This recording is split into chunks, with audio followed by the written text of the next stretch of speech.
All right, everyone. So next up today, with UnitedHealthcare, we have Mitch Flowers and Ed Shepard. Ed Shepard is the East Region Agency Manager for UnitedHealthcare ACA. He oversees all ACA sales activity for Georgia, Maryland, and Virginia, as well as several national accounts. Ed is in his 8th year at UnitedHealthcare and lives just outside of Richmond, Virginia, with his wife and son. Mitch and Ed, thank you again for being here with us. If you guys can activate your microphones to make sure that we could hear you, that would be great. Introduce yourself, and then I'll pass the mic over to y'all. Myself. Anyway, my name is Mitch Flowers. I am also an agency manager for Ohio and Indiana. We're filling in for JP today. It's my going into my almost in my 4th year at United. I've been in insurance for going on 7 years in different facets, but happy to be with you guys. I reside in Columbus, Ohio. Happy to be here. So once again, thanks to everybody for joining us this morning. We know it's that busy time of year. I don't know if you guys are in the Medicare space or not, but with AEP starting and of course OEP starting, what is it, a week from now? And window shopping just started today, so it's been a busy day looking at that. So appreciate you guys giving us some opportunity to talk today about our portfolio for this year. So as you can see here, the agenda for today, me and Ed are going to kind of split it up half and half. I'll do the first half, and then I'm going to pass it over to him after. But we're going to start with a UHC market overview. Always kind of like to start with this, just kind of give you guys a national scope of our footprint, just also talk about our growth over the past 4 years and kind of our story as well. We'll then go into consumer experience. I will then hand it off to Ed, who will discuss product offerings and network, and then sounds like we'll have some time for some Q&A at the end. UHC market overview. So like I said, I always like to kind of start with this slide on any presentation that I do. It's just a good way to show you guys a couple things, our national footprint, and also kind of the story of our growth. So talking about UnitedHealthcare and our growth and kind of where we started, now going into, I can't believe already our 4th OEP since we re-entered. We take a look back at 2022, just in 18 states, over 50 markets, 300 counties or so. And then we fast forward a year, we're in 22 states. And then for last year / this current year of 2024, we're in 26 states.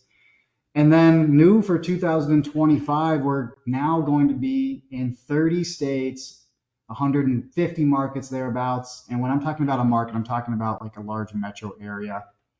And then over 1,200 counties. So we just have, as you can see here, experienced a tremendous amount of growth. And fun fact, with the 30 states and the counties and the markets we're in, UHC will now have the largest footprint of any carrier in the ACA market this year. So we're really proud about that. And I think that's just a testament to our commitment to the ACA space, our commitment to our distribution, of course. One point of feedback we're always getting after every OEP season from our distribution is that we would love more markets. We want more states for you to expand into because, of course, that's more opportunity for you guys, our distribution out there. So we hear you guys loud and clear. And I think this graph shows that pretty clear. And like I said, we're proud of that footprint and now having the largest footprint in the state, as you can see here. So a little bit of our our new states rather this year: Indiana, Iowa, Nebraska, and Wyoming. Let's look at Indianapolis, and the surrounding counties. So this is a state that I'm going to be taking on. Really excited about it. Our anchor systems that we have in network right now are going to be Suburban Health Organization and Community Health Organization as well.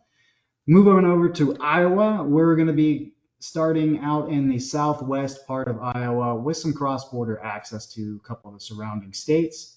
We'll have a broad rural hospital and provider network, and we plan additional county growth for the coming year. For Nebraska is a state where we're going to have a statewide footprint year one, which is great.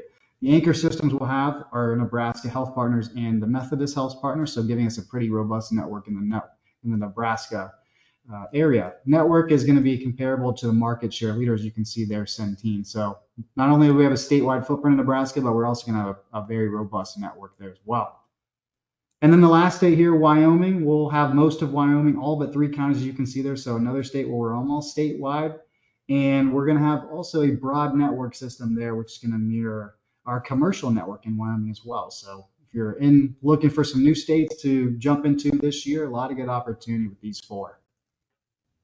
And so kind of to summarize what I was talking about, 4 new states, and in addition to those 4 new states that we're expanding to, our 13 existing states are going to have an expanded footprint this year as well. So within those new states, 139 total counties, so a lot of opportunity there.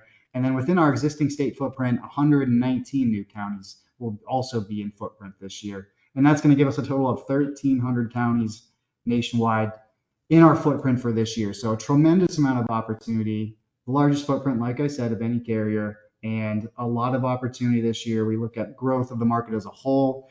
That and combined with our expanding footprint is really just giving our distribution partners a ton of opportunity to grow into, which is great. All right, so next topic on the agenda list is our consumer experience. So consumer experience, of course, very important. If consumer is not having a great experience with us, they might potentially look elsewhere, and that's not good for any of us here. So we always spend a lot of time and resources evaluating our consumer experience every year, taking feedback from distribution such as yourselves, from members, and asking them, what else can we incorporate into our portfolio that's going to give you guys that next level experience. So we're going to talk about some of that stuff coming up here. But before we do, our mission, of course, want to just discuss this. Our mission is to help people live healthier lives and to help the healthcare system work better for everyone. So that's always been our mission. And you can see that play out. You can see how we are committed to that mission every year by the new products, the services, the tools that we're bringing out. So we're looking at tools here, of course, is a way that we can impact our mission here. We've got all kinds of different tools we can help distribute to you guys. More on that coming up later, but definitely reach out to your agency manager on some of the tools that we provide. I think we have really the best in class and when it comes to tools. Knowledge as well. We've got all kinds of different knowledge assets on Jarvis and on different systems that we have, whether it's onboarding or marketing or compliance, what have you. There's all kinds of different knowledge resources and tools for you to have access to. So definitely encourage you to check that out. Products, of course, products being the big one here. We're always, like I said, taking feedback from distribution from our members in terms of what they would like to see in products. What else can we provide? What else in terms of value can we add to our portfolio to really give our members exactly what they're looking for? And then last but not least, of course, support. So support, whether it's our PhD team or all the different support documents and member services numbers we have, we put a ton of effort and resources and investments onto the support side. Obviously, a huge piece of the puzzle there. When you're working with members, support's really going to come in handy, especially during OEP. So we are always investing on that front, and we'll have a lot more on that coming up. All right, so continuing on with what our member needs, we look at some key elements in terms of what our members are looking for year over year and what's most important to them and kind of how we're addressing that and what we're providing to our members. So first one there, we'll look at value for my money. Of course, this is a very price sensitive market and consumers are really looking for the most bang for their buck. And so when we talk about value, we're always looking for ways, as I alluded to earlier, to increase the value on what the member receives, whether it's our incentive card, which we'll talk about later, our fitness perks, our Walgreens discount, adding dental and vision into some of the plans, lowering the cost of mental health visits. Probably the biggest point, to be honest with you, every year when we're evaluating what else can we do, what can we change with our portfolio, how can we impact it for the better for our members, it starts with more value. And we'll have more on that here coming up. The second point here is getting the care I need, of course. We're talking about health plans here, and when that member needs to go get care, of course, they want to make sure they're getting the care that they need. So in that same vein, we take feedback from our consumer once again and distribution on what changes we need to make year over year to make sure members are getting the care they need. So a couple points we'll talk about, just more value in terms of care, whether it's now $8 or $80 diabetes management care services, once again, at no cost to our members, lowering the cost of mental health visits, making sure that the member is getting the care that they need when they need it. Understanding the cost. And so it's no surprise here that understanding health insurance terms and costs and all that it gets very confusing very quickly. I think it's well known. It's amongst one of the most confusing topics to discuss with a member. So we want to help simplify that for our members too. So we, like I said in the last couple of slides, we have tons of tools and resources we can provide to help with educating that new member. And And in addition to that, helping educate our distribution, we've got all kinds of different tools, whether it's our enhanced benefit grids, which we're working on, which we'll send over, plan sheets. On the Jarvis site, we've got our sales and marketing page with different member touch points, all kinds of different communication pieces or tools and resources to really help lay it out for that member as clean and as simple as possible. And then help when I need it, of course. Help when I need it, whether it's being able to download the digital ID card from Jarvis in case that member loses it. No need to fret there. They can download a digital version of it so they can go seek care. Or we have virtual urgent care at no cost to our members available on most of our plans. So if they need that virtual urgent care, even if they're out of state, no matter where they are, they'll have access to that so they can get the help they need it when they need it. So a couple of points there. Those are our 4 main points when we're looking at what our member needs and, of course, all the different ways we're helping address those issues. So, all right, so let's talk about opportunities for this year. Of course, we're talking to one of our most popular, or one of our best distribution partners, AOBG. So we're going to talk about opportunities for y'all today. First one being the Hispanic population. So kind of a fun fact about United here, nearly 50% of our enrollments this year have come from the Hispanic population. So it's by far the fastest growing population group. And it's a market that's just growing tremendously. So if you're in that market or if you've got book of business with a large Hispanic background, we've got all kinds of resources and tools, Hispanic Guide available for you.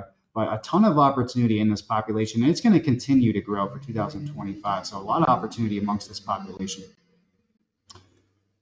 Also new to ACA. So believe it or not, there's still a lot of people that are coming onto the market that are just new to ACA in general. So last year for 2024 was a lot of Medicaid coming off redetermination, coming onto the ACA. There's still a little bit of that going on, but that's going to kind of taper off this year. We talked about the Hispanic population, a lot of people from that population new to the ACA. Even in terms of ICRA opportunities, people coming off of traditional small group, hopping on to an ICRA, just due to it now being more affordable than small group traditionally. So a lot of opportunity there. And we talked about the market that's predicted to grow by 4 to 5 million this year. So there's going to still be a lot of people that are new to the ACA, a lot of people that are going to provide new opportunities for our distribution this year as well. And then, your switchers as well. So people switching from carrier to carrier, switching from other channels, also going to be a lot of opportunity. So big point here is there's a lot of opportunity to be had this year. The market is going to continue to grow, grew a lot last year, 30%. And we predict that growth to carry that momentum into 2025. So a lot of opportunity, and it's a great time to be involved in the ACA space. All right, continuing on with the kind of the last piece of the consumer experience here, retention. So retention, very important. And this is a topic that we've really been focused on, hyper-focused on, if you will, the past year, and certainly going into this year as well. We understand that it's honestly, it's tough to build a book of business in this industry. You guys spend a ton of time and effort and resources in building your book of business, really focusing on that new business. And so we feel that we have an obligation to provide the tools and resources for you in order to retain that book of business that you work so hard on acquiring. So kind of looking at our retention strategy here and some points that we incorporate into that strategy. One, stable pricing. We really focus on being that stable partner, having that stable pricing year over year, really avoiding those large fluctuations in terms of price position. That's just going to cause a lot of consumer abrasion if we're engaging in that type of practice. So we avoid that, and we really focus on stability. It's a word that we throw around a lot. It's a word that we really take seriously, being that stable partner, having that stable pricing, of course, in order to avoid any sort of consumer abrasion. Targeted segmentation. So this can mean a couple things. But I like to define it as using all of our resources on the United side, whether it's our data, it's our marketing, it's our resources, to really target populations or pockets of the population in the ACA world that might be at a higher risk of retention. And we're really able to identify that segment of the population and target those resources towards them in order to help retain them and keep them in your books. And then the last point here is retention incentives, more for you guys on here too. So we are now really focused on incentivizing our distribution for their retention efforts. So more details will come on those retention incentives here shortly, but that is something that we have really been incentivizing our distribution on in recent times on that retention aspect, as well as the new business side as well.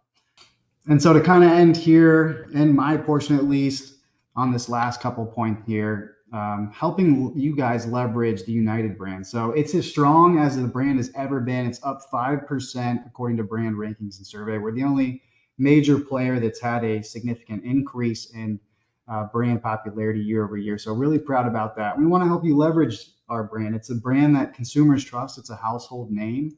And so we've got more tools and resources. You've heard me say these words already a million times on this call. We've got more tools and resources than ever before to help you leverage our brand, the brand that consumers trust, household name. And so we encourage you to check out those resources. Ask if you're not familiar with them. We're definitely happy to help educate you on all the different things that we have in order to help you achieve your goals with the IFP team here. All right, so going to be shifting gears now in here. I'm going to pass it over to my guy, Ed Shepard, who's going to take you guys into product offerings. Definitely appreciate it. Hey, listen, I know we've already talked about our market overview. We've talked about our obsession really with the consumer experience. And now it's time to really kind of start digging into the product offerings with UnitedHealthcare for 2025.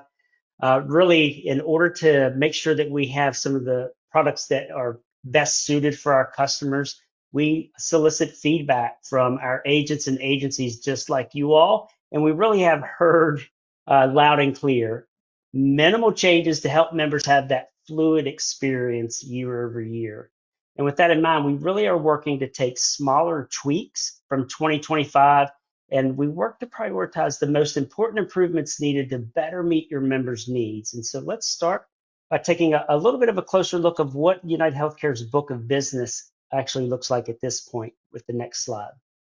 So we took a closer look across our population and markets to better understand our consumers' needs and where we were meeting their demands, and more importantly, where we were missing the mark. We know 45% of consumers with UnitedHealthcare are purchasing bronze, with the rest almost evenly split between silver and gold.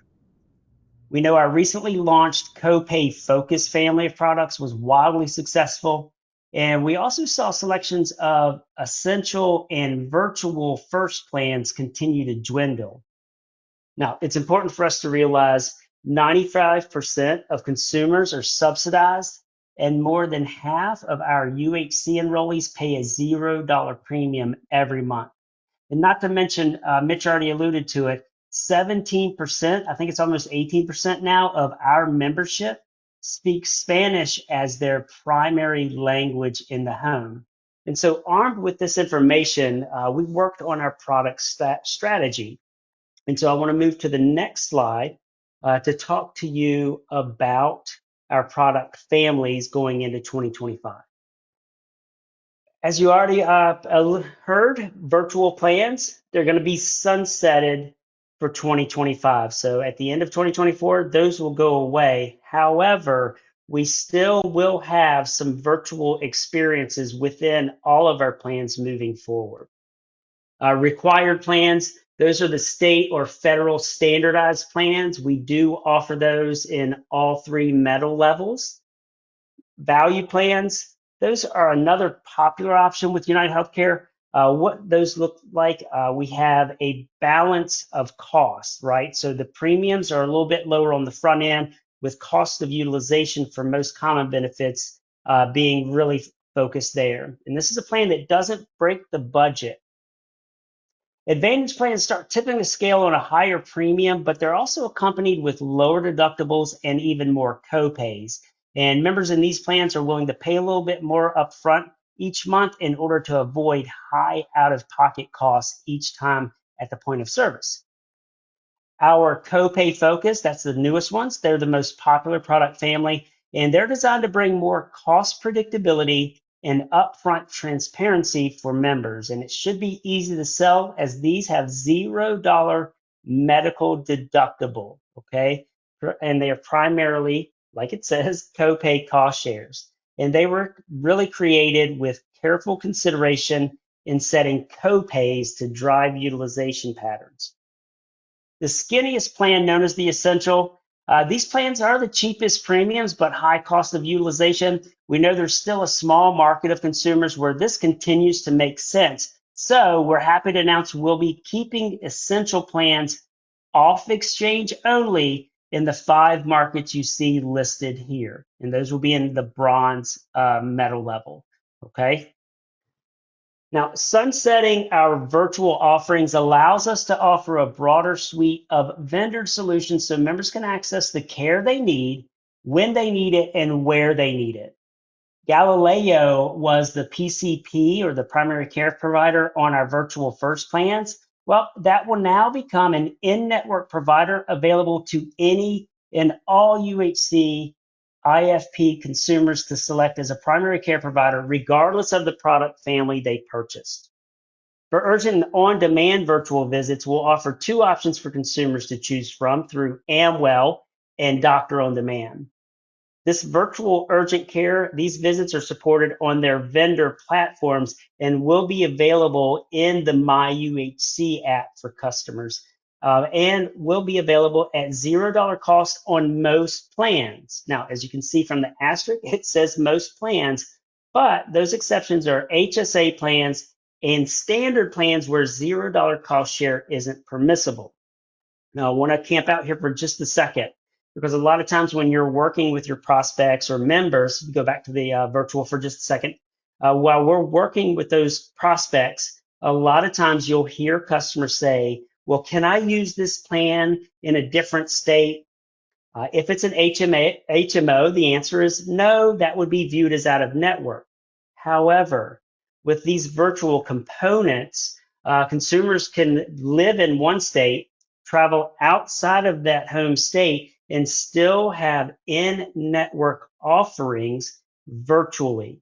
Okay, so that means if I'm in Virginia, that's where my plan is, and I travel to Texas and I get stung by a bee and I'm allergic, I can see a virtual urgent care doctor in real time and have it, depending on the plan, be $0 cost. And I can also get prescriptions filled wherever I am as well, okay? So this is a good selling point that I want to make sure that you're aware of, okay? Now, virtual isn't the only thing that we've tweaked. On the next slide, I think Vincent was already jumping to that one. Again, copay focus, I want to share with you what the value of this plan is. Now, we came up with copay focus plans, and they're now the most popular plans we have in our portfolio. They're the most common, and they're the simple because they have copays over coinsurance, and that makes them very easy to sell, and not to mention a $0 medical deductible. Interestingly, while 34% of our members are currently on this plan, we're seeing new enrollees choose these month over month about 44% of the time, okay? These plans are offered in our footprint in all states except for New Jersey and New Mexico, okay? Now, we do continue to offer our dental coverage in certain plans this year, which is very popular. But what else stands out with UnitedHealthcare is the pediatric dental is embedded in all of our plans. You do see the little numbers down there wherever permissible. Some states don't allow that, so just be aware. So pediatric dental is on all plans, but also pediatric vision is in those plans as well. You now see up at the top right on each one of those an adult dental and adult vision. Those are a plus plan benefit. What does that mean? Well, we have mirror plans in many of our states. So for example, if you see a plan that is a UHC bronze value, and then you see an additional plan that says UHC bronze value plus, that means that is a mirror plan that also offers adult dental and adult vision. The adult dental coverage includes $0 copays for routine dental visits, cleanings, and x-rays, has a $1,000 annual benefit, and it does cover some major and minor restorative dental care, such as extractions, crowns, and periodontics, at a 50% coinsurance up to that annual maximum. With our vision coverage, our adult vision still includes $0 for routine vision exams, And this year, I don't know if you've bought glasses lately, they're not cheap. We have upped that frame cost from 130 to covering it for $150 for 2025. We also have price protection on popular lens options, including high index lenses, anti-reflective coating, and we also offer $25 copay on formulary contact lenses. If you're familiar with contact lenses, there are prescriptions for that. So if the lenses are in that formulary, they're at $25 copay. If they're out of formulary, they can be covered up to $105. Our member incentive is not just increasing from $100 to $150 per adult member per year, but we've decoupled the reward criteria so all members in all states are eligible to obtain a reward. For members in all states except for New Mexico and New Jersey, they can earn a $50 reward over to the right there for account actions, which include creating the MyUHC account, establishing autopay, opting into text, and then setting up paperless billing. All members will see their eligibility to redeem their incentive reward in the member portal shortly after those activities are set up. Now, everybody with the $100 PCP visit, what does that look like? Okay, so a customer goes and they set up their primary care visit. They do that visit. This isn't Amazon, so that $100 wouldn't immediately drop into their account by the end of the day. It does require the doctor to submit the claim. The claim has to be processed. Once that claim is processed, that would then trigger that reward to start moving towards them, okay? So that's really a good feature. So in most states, customers have a potential to get up to $150 in member incentive rewards. Next slide talks to you a little bit more about our fitness benefit. Again, all plans will have free digital fitness with access to thousands of recorded or even live stream class options. These do include some that are offered in Spanish at no cost on all plans. Now, the physical or the in-person gym access is what I'm really excited about, and that's what's changed for 2025. Currently, for this year, this benefit was only or is only on Advantage plans. In 2025, in-person access is available as a buy-up option on all plans, okay? And you see there to the right, it's a little grainy, but there's 4 different categories. The next slide will give you a better breakout of what that actually looks like. Okay.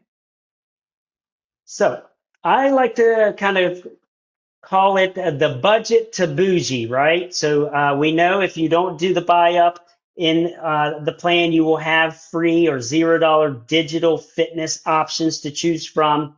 The basic or the classic one at $34, that's kind of like your anytime fitness or those no frills, go in, get it done and get it out type of deal, all the way up to the elite, which is something like Orange Theory at $159, where you get the juice bar and the tanning bed and all kinds of other options as well. So there's 4 different levels to choose from. And as you move up in your buy-up options, you open up more options for gyms with more bells and whistles, right?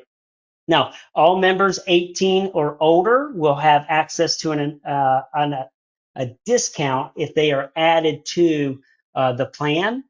All buy-up options also include an AARP membership, as well as 2 $0 grocery delivery services, one being Walmart and the other one being Shipt. Now, that's not something on your shoe. That is a delivery service. So Walmart or Shipt are the $0 grocery delivery options.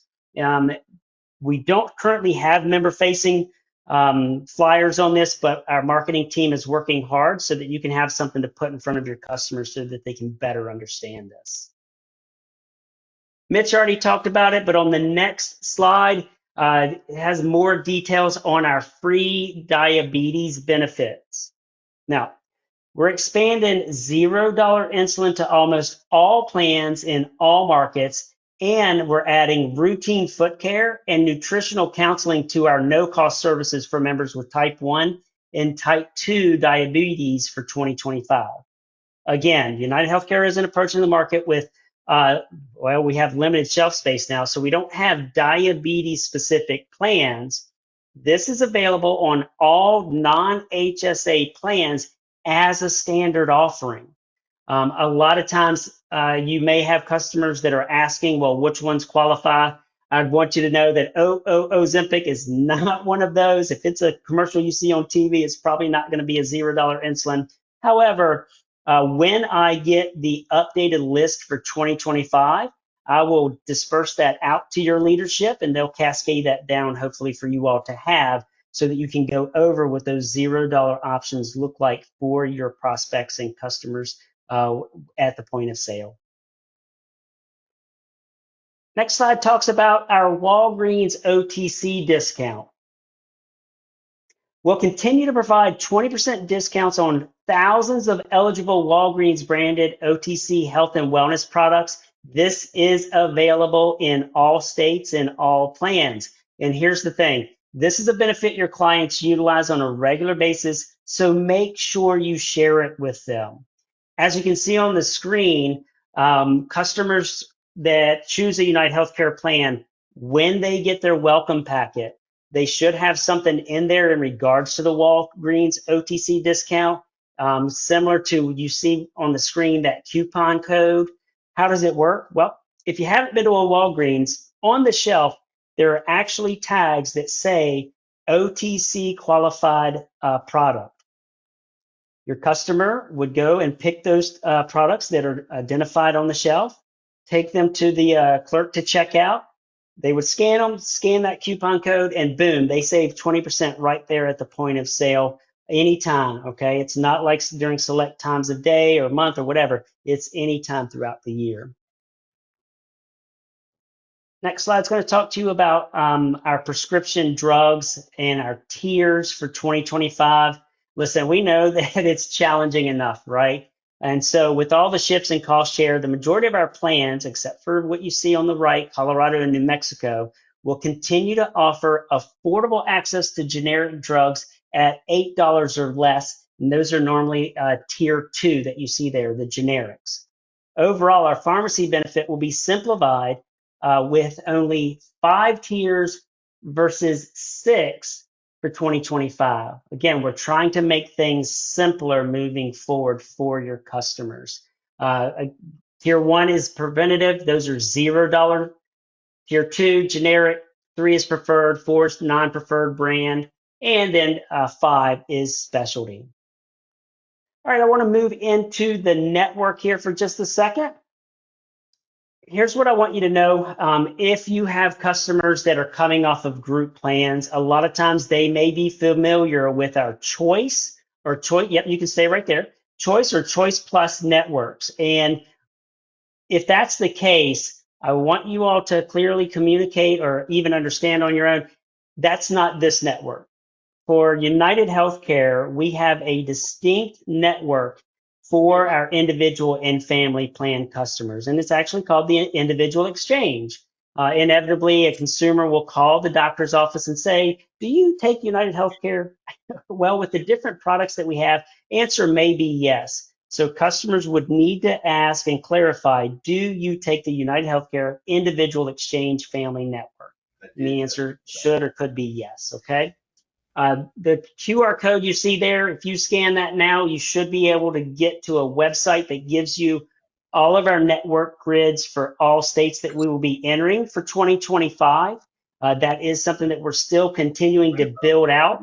45 minutes. I do want to share that somebody have a question? I think D is unmuted. D, if you can mute, please. On is actually a recording. Oh, hang on. There we go. Okay. So if you scan that QR code, that will take you to network maps for all of the states that we'll be in for 2025. Also, your leadership has that, and they hopefully will be cascading that down to you as well. All right, next slide. I don't know if you all use our agent portal or if you call the producer help desk. If you don't, I would highly, highly encourage you to take down this information. What's the producer help desk, Ed? Well, I'm glad you asked. This is a team that's focused on providing solutions to your questions so you can effectively and efficiently meet the needs of your members and prospects. Our producer help desk, also known as the PhD, you might hear from time to time, they can support you with questions regarding sales, application statuses, and so much more. And I truly believe when you leverage the PhD for answers, your clients have a world-class experience with you because we understand you're the first point of contact with a lot of these customers with the UnitedHealthcare brand. Now, the other feature is, Vincent, does your agents, do they have access to the Jarvis portal? Yes, everyone should be able to have access to it. Yeah. Okay. If they log into Jarvis, there is actually a PhD live chat feature that they can utilize, you all can utilize in real time. What does that mean? Well, if you have a fish on the line, you want to make sure you get them in the boat. And the ABCs of selling say always be closing. And it's hard to close a sale if you can't answer their questions. So if you have a question that you can't get answered, if you have to hang up, get your question answered, and then try to get them back on the phone, we know that's not easy. However, the live chat feature in Jarvis allows you to stay connected with that prospect or member and get your questions answered in real time while you're still working with the customer. Here's another tip. The live chat feature actually has the best trained representatives. Why? Well, they have to not only know the subject matter, but they also have to know how to communicate it through text only, as well as navigate all of that technology. So that's a really good feature. Last thing that I want to call out here is if you have not been out to the UHC Jarvis portal, please make sure that you log in soon. That way you would make sure that your password is up to date, as well as go in and see some of the new features that we have, including the new landing page where everything is a little bit smoother and is really designed to help you see everything that you need in one quick and easy location. Last thing on the Jarvis that I want to share is member escalations. If you have customers that are having some challenges or some plan issues or network issues, after they have reached out to member services, if they've still not gotten that issue resolved, you as their agent can go to your Jarvis portal and have that member escalation done right then and there. You don't have to call member services on their behalf. You don't have to call producer help desk, or you don't even have to call me or your agency manager. You can do that on your own, and then you would even have access to status reports for those escalations. And that's all I have. Next slide says thank you. And Mitch and I will take any questions you have now. That's excellent. Thank you both so much for not only being here today, dealing with the delay in the slides and back and forth. You guys were very professional. Really appreciate that. I do know we have a couple questions for you. Sarah, Michelle, you're up to deck. What questions do we have for Ed or Mitch? Hey, thanks so much. We do have a couple questions. The first one is the buy-up option monthly or is it once for the entire term? Yeah, that's a great question. It is a monthly cost. Thank you so much. And then for the virtual plans or others that are being sunset, will there be an automatic renewal into comparable plans for those? Great question. Yes, any customer that does not work with an agent to change a plan ahead of time will be passively moved into a plan they'll be crosswalked into that will meet their needs. And they'll get information on that too. Awesome. Excellent. Thank you so much. And as of right now, there are no other questions. So I Awesome. appreciate your time so much. Yep. Thank you, Sarah. Thank you, Michelle. Appreciate that fielding those questions for us. Mitchell, Ed, again, can't thank you enough for joining us today and being here with all of our agents. I'm sure they felt the amount of value that you've shown, and I'm sure they're all very excited to get up and start looking at those UnitedHealthcare plans across the U.S. Again, thank you guys so much. You got it. You all have a fantastic Friday. Thank you. Thank you. Bye.